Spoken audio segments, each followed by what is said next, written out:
Hey there, hello, Sindre here, Associate Professor.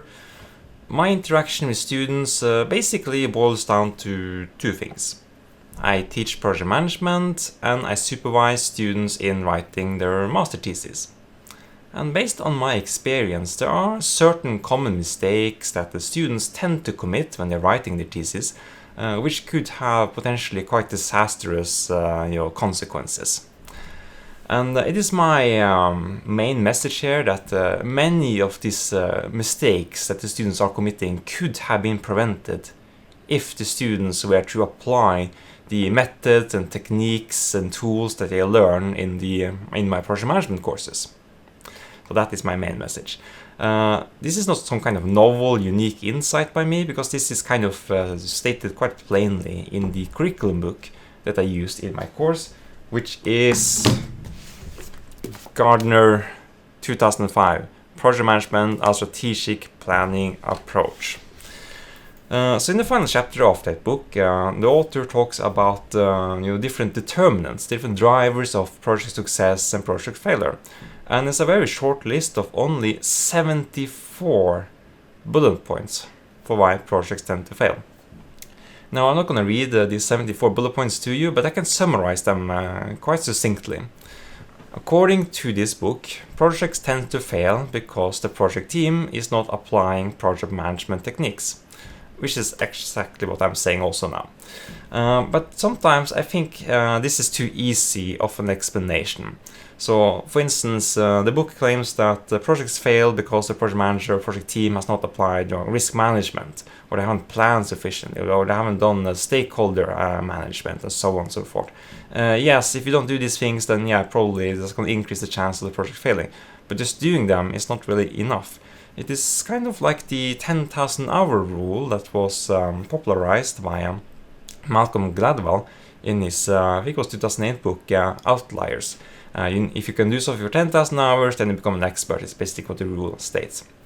But according to Anders Ericsson in his 2016 book Peak, this rule is wrong, because working many hours, 10,000 hours, is sufficient, but not it's a necessary but not sufficient condition. You also need to have quality. And I think it's basically the same thing when it comes to project management. It's not enough to only do project management techniques, to only apply project management techniques. You also kind of need to do it correctly. So, are students planning their master thesis? Actually, I kind of think students tend to do so. They just don't tend to write it down with pen and paper, or officially write it down explicitly in a document. But students quite clearly tend to have a plan for their master thesis. It's just that the plan is horrible. It is horrendous. It is bad. And I think I know why. And the reason is pretty simple. Students are ignoring systems theory, which is the topic in chapter 2 of this book. So let me try to explain to you like this. The typical master thesis plan kind of looks like this. The student is planning to use maybe 2 weeks to write the introduction, and then another 2 weeks to write the literature review, and then spend 4 weeks to write the theory, and then maybe spend 1 week to write the methodology section, and then use 3 weeks to write the results section, and so on and so forth. And that is the plan. And it makes intuitive sense, because here is the basic structure of a thesis. So you just plan, okay, I'm going to spend so much time on each step, right? This is a horrible way of planning a thesis. And to see that, the reason why this is horrible is systems theory, but let me give you a metaphor to explain why this is pretty bad. So imagine you're going to make a cake, a cheesecake, for instance, or a chocolate cake, doesn't matter, some kind of cake, you're going to make it. And you know that the cake can be divided into 8 pieces, for instance, like this, for instance. So your plan, if you're planning like a master thesis student, your plan for the cake would be to, I'm gonna spend 20 minutes making the first piece, and then 20 minutes to make the second piece, and then another 20 minutes to make the third piece, and so on and so forth, for a grand total. If you add some reserve here, so contingency, then it's gonna take 3 hours to make the cake, piece by piece. No, that's not way to plan it. The plan for a cake is the recipe. Like first you take these ingredients, then you mix together flour and water, and then you do this and that, and you turn on the oven, blah blah blah. You have like a step-by-step plan. So when you are making a master thesis, planning a master thesis, make your plan more like the recipe for a cake, not just a description of when each part of the cake is going to be done. Okay? So let me give a more theoretical explanation for what's going on here. Systems theory is something. It's complicated. It's a whole discipline. The idea in project management is that you're going to equate the concept of a project with that of a system. And because you have equated these two different concepts, now you can apply the theory, the methods, the tools, and the frameworks of systems theory to project management. That is the idea. A project is a system. And this is a well-known trick in project management. We do it also in chapter 4, for instance, in investment analysis, where we equate the concept of a project with that of an investment, because then we can apply the tools, methods, and frameworks of investment management or investment analysis to project management. So same thing going on here. So what can you do once you realize that a project is basically a system?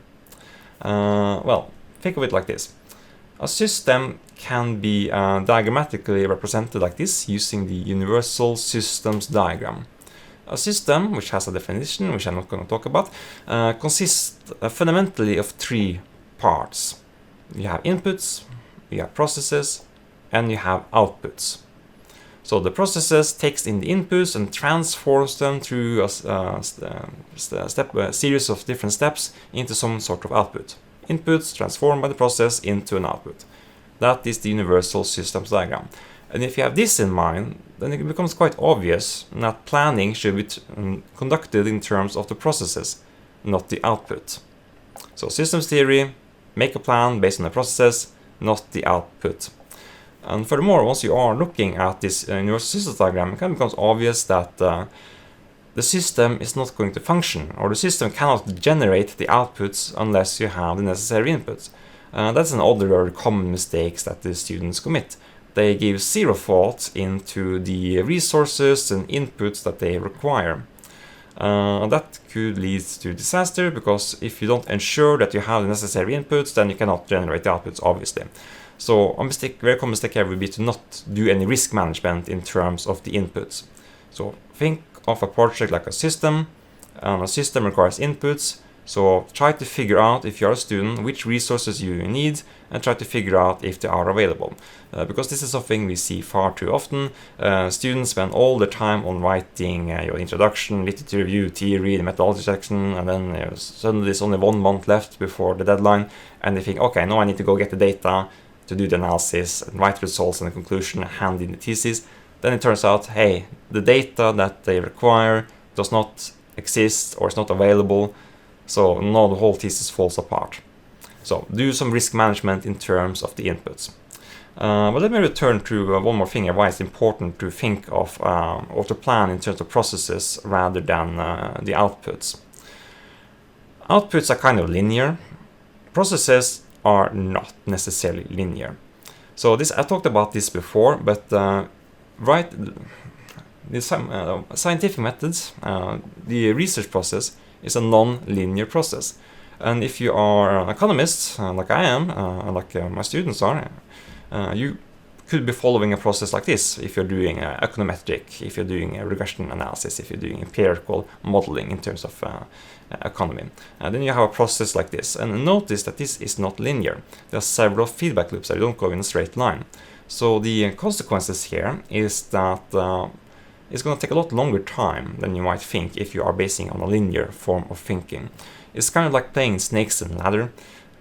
So you think you are playing this game without any snakes and ladders. So then the duration of the game, the expected duration of the game, just becomes 100 squares, which you need to move through, divided by the average outcome of the die, which is 3.5. So 100 divided by 3.5. But if you're dealing with snakes and ladder board game without any ladders and only snakes, then it could take far, far longer. But more on that in another video of mine. So just to summarize, Theses often fail because students are not applying project management techniques, but it's not only that. Obviously, you also need to have a certain quality when you apply your project management techniques. And the common mistakes in the application here of planning is that students think about the output rather than the processes. They are ignoring systems theory. So plan in terms of processes and do some risk management to ensure that you have the inputs. So good luck with your research. Good luck with your thesis.